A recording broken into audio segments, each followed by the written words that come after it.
बेटा हम लोग मैनेजमेंट ऑफ नेचुरल रिसोर्सेज वाले चैप्टर को स्टार्ट किए थे। मैनेजमेंट ऑफ नेचुरल रिसोर्सेज, इस चैप्टर को हमने स्टार्ट किया था। हमने नेचुरल रिसोर्सेज को समझा था कि नेचुरल रिसोर्सेज क्या होते हैं, नेचुरल रिसोर्सेज की क्यों हमें कंजर्वेशन करना चाहिए, नेचुरल रिसोर्सेज को क्यों बचाना चाहिए, क्या ज़रूरत है नेचुरल रिसोर्सेज को बचाने के लिए, हमें क्या क्या करना चाहिए, ये सारी चीज़ें हम लोग पढ़ी थी। आज हम लोग पढ़ने जा रहे हैं फॉरेस्ट एंड वाइल्ड लाइफ। ठीक है, forest and wild life. Forest and wild life. देखिए, ये जो फॉरेस्ट होते हैं हमें मालूम है हमें बहुत सारे प्रोडक्ट्स फॉरेस्ट से ही मिल रहे हैं। इवन और सारे ही प्रोडक्ट्स हम लोग फॉरेस्ट से ही ले रहे हैं, चाहे वो मेडिसिन हो, चाहे पेपर इंडस्ट्रीज़ के लिए हो, चाहे लकड़ी के लिए फर्नीचर की लकड़ी हो, या कोई भी चीज़ हो, वो हमें सारे प्लांट्स से ही मिल रही है। बेटा हम लोग फॉरेस्ट पर डिपेंड है। फॉरेस्ट में कौन रहते हैं? वाइल्ड एनिमल्स रहते हैं। तो वाइल्ड लाइफ और फॉरेस्ट एनिमल्स का, फॉरेस्ट का बहुत ही एक इंटर रिलेशनशिप है। तो अगर हम समझें कि अगर मान लीजिए कि फॉरेस्ट को ख़त्म कर दिया जाए, बाई चांस ऐसा होता है सपोज़ कि फ़ॉरेस्ट ख़त्म हो जाते हैं, तो फॉरेस्ट के ख़त्म होने के बाद में क्या वाइल्ड लाइफ रह पाएगी? क्योंकि फॉरेस्ट नहीं होंगे तो वाइल्ड एनिमल्स के लिए हैबिटेट नहीं होगा। आप लोगों ने पढ़ा है इन्वायरमेंट वाले चैप्टर में कि अगर फॉरेस्ट नहीं होंगे तो वाइल्ड लाइफ के लिए हैबिटेट ख़त्म हो जाएगा, और अगर वाइल्ड लाइफ का हैबिटेट ख़त्म हो गया तो फिर बेटा सब कुछ ख़त्म हो जाएगा, इस एनवायरनमेंट में कुछ भी नहीं रह पाएगा। इसीलिए हमें फॉरेस्ट और वाइल्ड लाइफ को बचाना चाहिए। ठीक है, तो हम लोग फॉरेस्ट एंड वाइल्ड लाइफ को पढ़ेंगे। इसमें सबसे पहली चीज़ तो हमें बेटा पढ़नी पड़ेगी stakeholders. Forest and wildlife के बारे में मैं आपको लिखाऊंगी। एक हमें स्टेक होल्डर्स पढ़ना पड़ेगा, स्टेक होल्डर्स। अब आप ये सब इम्पॉर्टेंट है, ये स्टेक होल्डर्स का क्वेश्चन पूछा जाता है बेटा। स्टेक होल्डर्स का क्वेश्चन पूछा जाता है। स्टेक होल्डर्स का मतलब ये होता है कि वो सारे लोग जो किसी एक पर्टिकुलर प्लेस से जुड़े हुए हैं। जैसे कि हम लोग फॉरेस्ट के स्टेक होल्डर्स की बात करते हैं, फॉरेस्ट के स्टेक होल्डर्स। फॉरेस्ट के स्टेक होल्डर्स कौन है? जो फॉरेस्ट के आसपास जंगल, फॉरेस्ट के आसपास गाँव में रहते हैं लोग, वो लोग स्टेक होल्डर्स हैं। फॉरेस्ट डिपार्टमेंट के लोग जो कि फॉरेस्ट की रक्षा करते हैं, फॉरेस्ट की चीज़ों को यूज़ करते हैं, ठीक है, वो फॉरेस्ट डिपार्टमेंट के लोग स्टेक होल्डर्स हैं। अच्छा, कुछ इंडस्ट्रीज़ ऐसी होती हैं जो फॉरेस्ट के प्रोडक्ट को यूज़ करते हैं, तो वो फॉरेस्ट से कंसर्न करते हैं, इसीलिए वो भी स्टेक होल्डर्स हैं। हम लोग अगर कोई मेडिसिनल प्रोडक्ट फॉरेस्ट से ले रहे हैं तो हम लोग भी स्टेक होल्डर्स हैं। और एक होते हैं कि जो कुछ साइंटिस्ट ऐसे होते हैं कि जो कि प्लांट्स जैसे कटे और कटने के बाद में उसकी जगह पर नए प्लांट्स लगवा दिए गए, वो भी फॉरेस्ट से कंसर्न कर रहे हैं। तो वो सभी लोग जो फॉरेस्ट से कंसर्न करते हैं वो स्टेक होल्डर्स कहे जाते हैं। क्या कहे जाते हैं बेटा? Stakeholders. और ये क्वेश्चन पूछा जाता है, what are stakeholders? Stakeholders का क्वेश्चन बेटा पूछा जाता है। ठीक है, तो चलिए हम थोड़ा सा लिखेंगे फॉरेस्ट एंड वाइल्ड लाइफ के बारे में। एक चीज़ और बताना चाहूँगी, लोग जो हैं फॉरेस्ट का और वाइल्ड एनिमल्स का, क्योंकि फॉरेस्ट और वाइल्ड एनिमल्स के लिए कोई किसी को पे तो करना नहीं पड़ता। वाइल्ड एनिमल्स को मार लेते हैं, वाइल्ड एनिमल्स की खाल से बहुत सारी चीज़ें बनाई जा रही हैं, बैग बनाए जा रहे हैं, चमड़े की बेल्ट बनाई जा रही हैं, ठीक है। तो वो उसके लिए क्या है कि किसी को पे तो करना नहीं पड़ता, तो लोग इसका गलत फ़ायदा उठाते हैं। जंगलों से सांप को लेकर आते हैं, सांप की जो स्किन होती है उसको निकालते हैं, उससे बेल्ट बनाते हैं, पर्स निकालते हैं, तो इससे कितने सारे सांपों को मारा जा रहा है। ये सोचिए, वाइल्ड लाइफ धीरे धीरे ऐसे ही खत्म हो रही है, और वो कई बहुत ज़्यादा पैसों में महंगी चीज़ें बिकती हैं जो प्योर चमड़े की बनी होती हैं, जो स्किन से बनी होती हैं, एनिमल्स की स्किन से, वो बहुत महंगी बिकती है, तो लोगों को उससे फ़ायदा होता है। तो बहुत लोग इसको गलत तरीके से भी यूज़ कर रहे हैं। मार्केट में बहुत महंगी महंगी चीज़ों को बेच रहे हैं और फ्री में वहाँ से मार के ले आते हैं एनिमल्स को, और उनकी स्किन से फिर अलग अलग प्रोडक्ट को, बैग को, पर्स को, इन सब चीज़ों को बनाते हैं। ठीक है, तो वो मिस यूज़ ज़्यादा हो रहा है, इसीलिए हमारे वाइल्ड लाइफ और फॉरेस्ट खत्म हो रहे हैं। चलिए थोड़ा सा लिखते हैं बेटा इसके बारे में।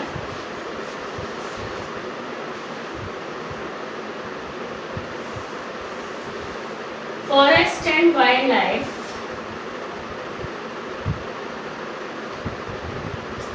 One of the main one of the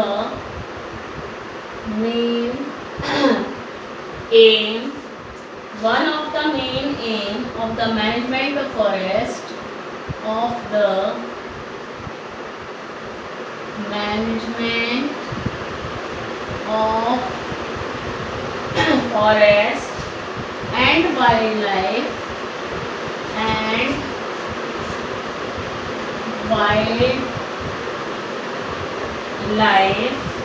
is to conserve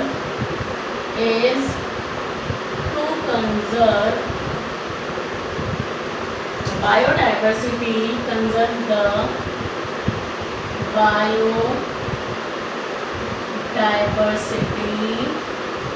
the biodiversity which we have inherited, which we have inherited.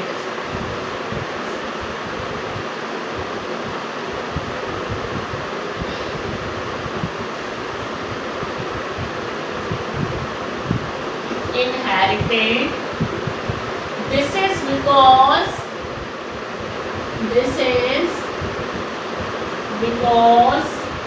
the loss of biodiversity, the loss of biodiversity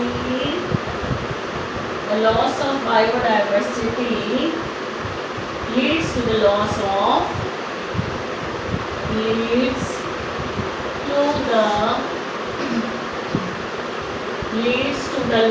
of ecological stability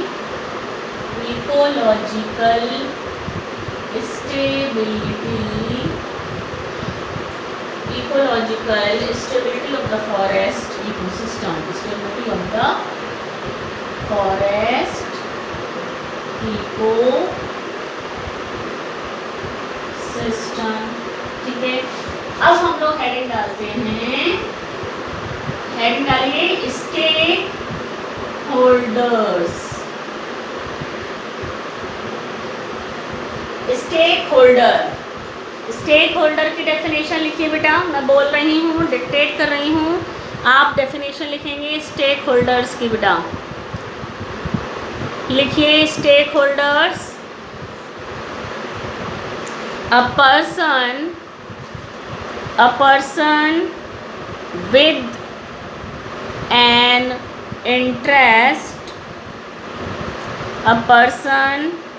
an interest, or concern in something,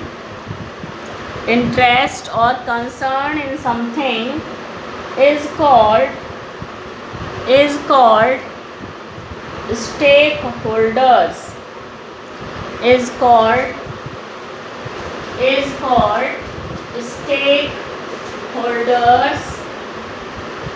लिखिए बेटा, फिर से repeat करूं. a person with an interest or concern in something is called stakeholders. ठीक है, आगे लिखिए. There are 4 stakeholders. कितने stakeholders? 4. There are 4 stakeholders. There are 4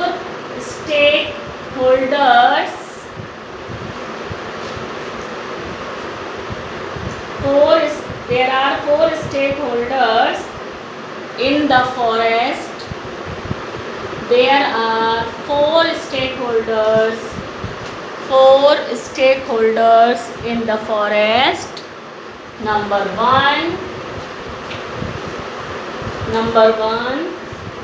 the people. The people who live in. The people who live in and around the forest,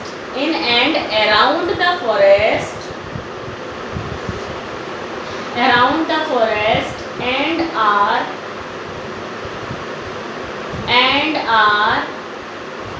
dependent and are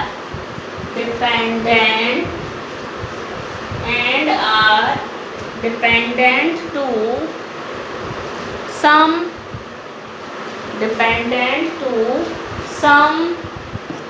extent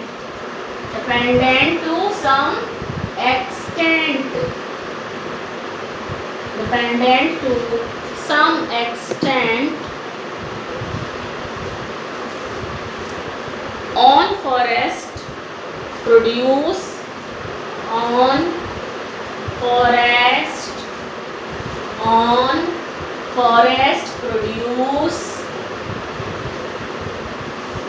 to lead their life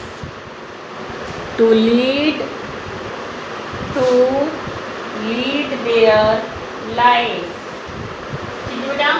first stake holder मैंने आपको बताया जो गांव के आसपास रहते हैं या वहाँ पर गांव बनाकर रहते हैं जंगल के पास, वो लोग स्टेक होल्डर्स कहलाते हैं और उनकी चीज़ों को, फॉरेस्ट की चीज़ों को यूज़ करते हैं। ठीक है, पहला स्टेक होल्डर हमने लिखा।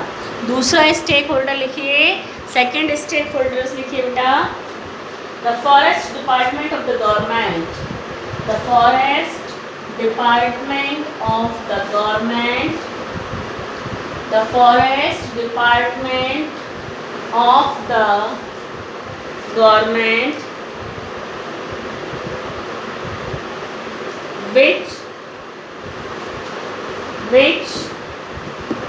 which owns the forest, which owns the forest, which owns the forest,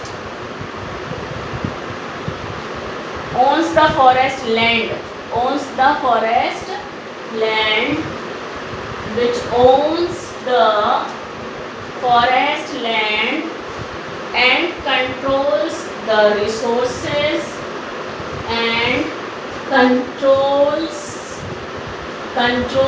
the resources from the forest and controls the resources from the forest,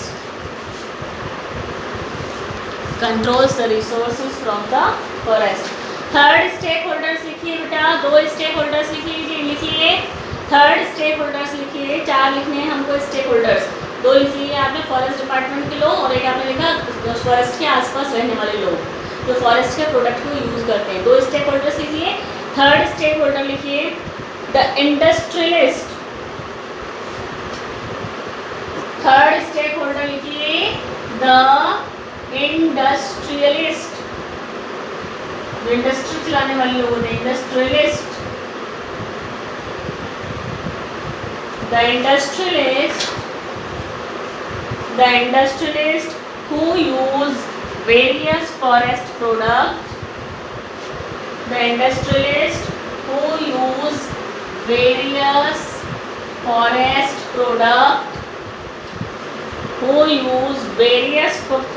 products,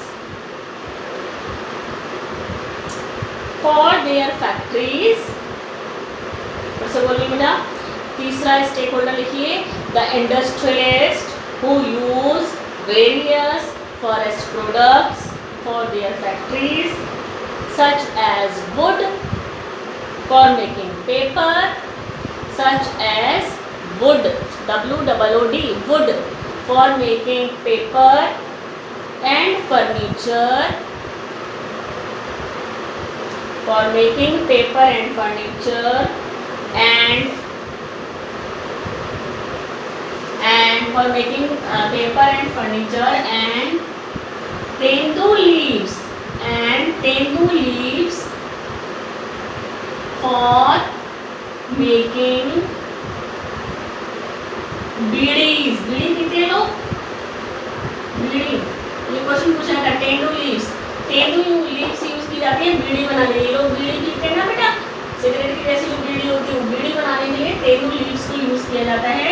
तो ये भी इंडस्ट्रियलिस्ट जो है तेंदू की लीव्स को वहाँ से फॉरेस्ट से कलेक्ट करते हैं। तो याद रखिएगा कि तीसरा स्टेक होल्डर है इंडस्ट्रियलिस्ट, जो कि लकड़ी को वहाँ से लेता है फर्नीचर और पेपर बनाने के लिए, टेनू लीव्स को कलेक्ट किया जाता है, टेनू लीव्स को बीड़ी बनाने के लिए यूज़ किया जाता है। तो इंडस्ट्रियलिस्ट इस तरीके से अपनी फैक्ट्रीज के लिए फॉरेस्ट से प्रोडक्ट को लेके जाते हैं। ठीक है, 3 स्टेक होल्डर्स आप लिखिए। फोर्थ स्टेक होल्डर लिखिए बेटा, फोर्थ स्टेक होल्डर लिखिए the forest and wildlife activist. Fourth stakeholder है, फोर्थ नंबर का स्टेक होल्डर लिखिए the forest and wildlife activist. Activist का काम ये होता है कि अगर फॉरेस्ट से एक पेड़ को काटा गया है, एक पेड़ को काटा गया है, तो उस जगह पर दूसरा पौधा लगा दिया जाए, ये एक्टिविस्ट करते हैं। ठीक है, फोर्थ स्टेक होल्डर्स है बेटा the forest and wildlife activist. Forest and wildlife activist who want to see the forest, who want to see activists who want to see the forest in their original condition, who want to see the forest, who want to see the forest in their original condition। ठीक है, 4 stake holders बेटा आपने ये लिखे। ठीक है, stake holders समझ में आए बेटा क्या होते हैं? तो ये स्टेक होल्डर्स कहलाते हैं।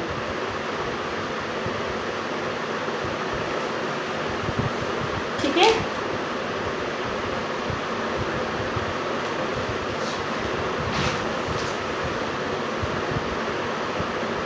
चलिए अब आगे चलते हैं।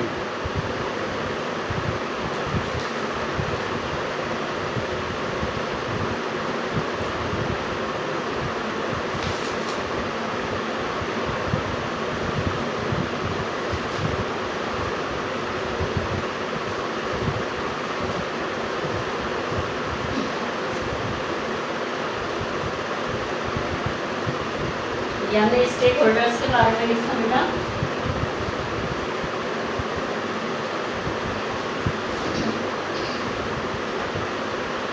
आगे है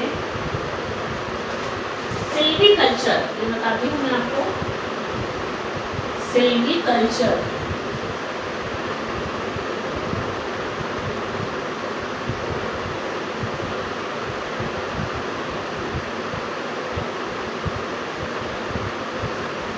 सिल्वीकल्चर क्या होता है बेटा? A major programme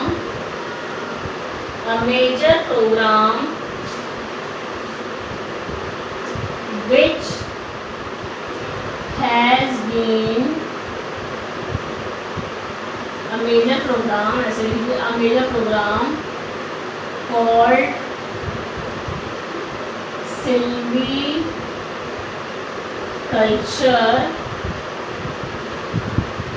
has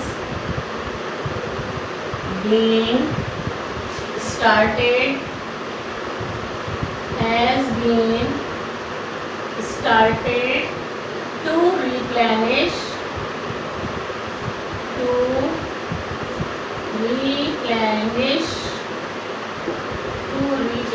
the forest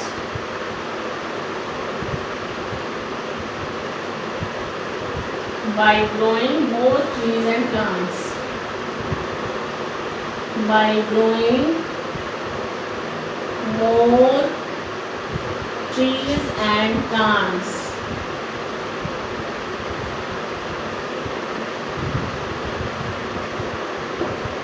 ठीक है, तो सिल्वीकल्चर का मतलब है, सिल्वीकल्चर एक मेजर प्रोग्राम बनाया गया, एक मेजर प्रोजेक्ट था जिसमें कि ज़्यादा से ज़्यादा प्लांट्स को उगाना था, ज़्यादा से ज़्यादा प्लांट्स को बेटा उगाना था। ठीक है, तो ये सिल्वीकल्चर था। ठीक, चलिए अब आगे चलते हैं।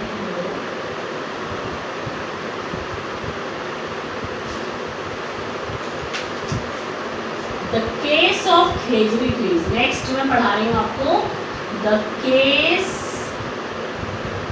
ऑफ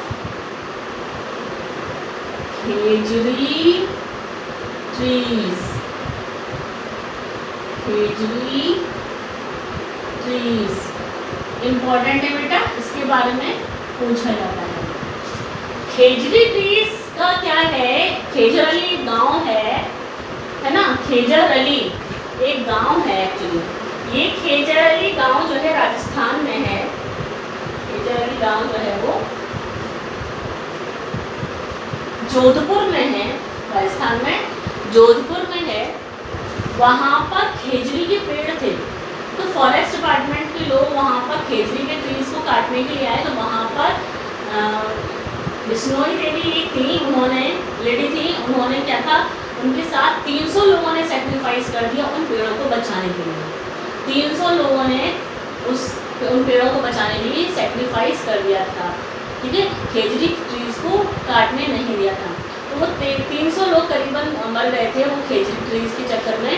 तो उसके बाद से अब एक बिश्नोई देवी, अमृता देवी बिश्नोई, उनका नाम तो लेडी का नाम था जिसके साथ में 300 लोगों ने सेक्रीफाइस किया था इसको बचाने के लिए, तो उनका नाम था अमृता देवी बिश्नोई। तो अमृता देवी बिश्नोई के नाम से एक अवार्ड रखा गया है, जो कोई भी फॉरेस्ट की इन ट्रीज की रक्षा करता है उनको अमृता देवी बिश्नोई अवार्ड दिया जाता है। तो ये पूछा जाता है क्वेश्चन कि खेजड़ी ट्रीज कहाँ पर है और अमृता देवी बिश्नोई अवार्ड कहाँ पर दिया गया था, अमृता देवी बिश्नोई केस क्या है, तो इस बारे में आपको थोड़ा सा मैं लिख दूँगी। तो हेडिंग डालनी है आपको, the case of khejri trees. Heading डालिए the case of khejri trees, लिखिए बेटा। There is a Bishnoi community. There is a Bishnoi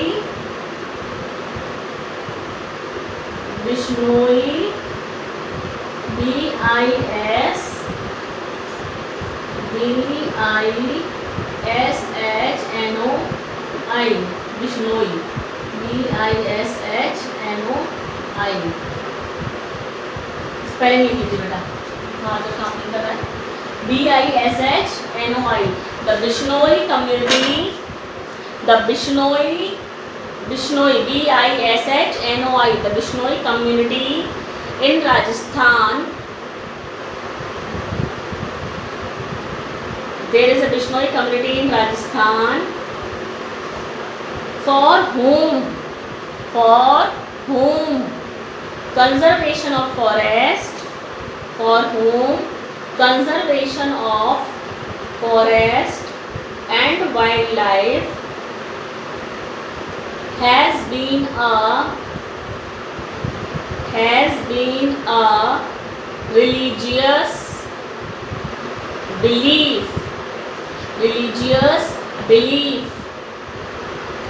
In 1731 Amrita Devi Bishnoi, Amrita A-M-R-I-T-A Amrita Devi Bishnoi led a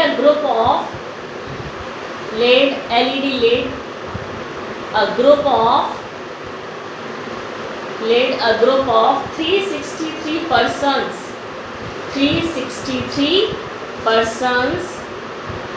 who sacrificed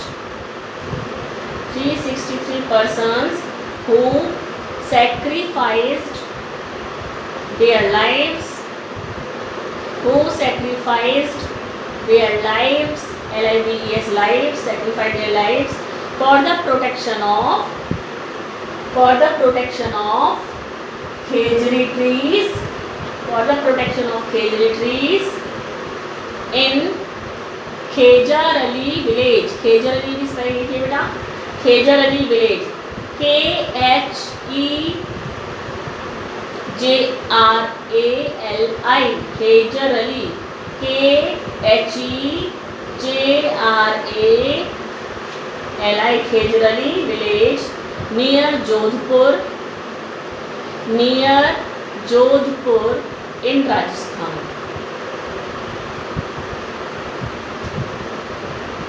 एक लाइन और लिखिए, द गवर्नमेंट हैज रिसेंटली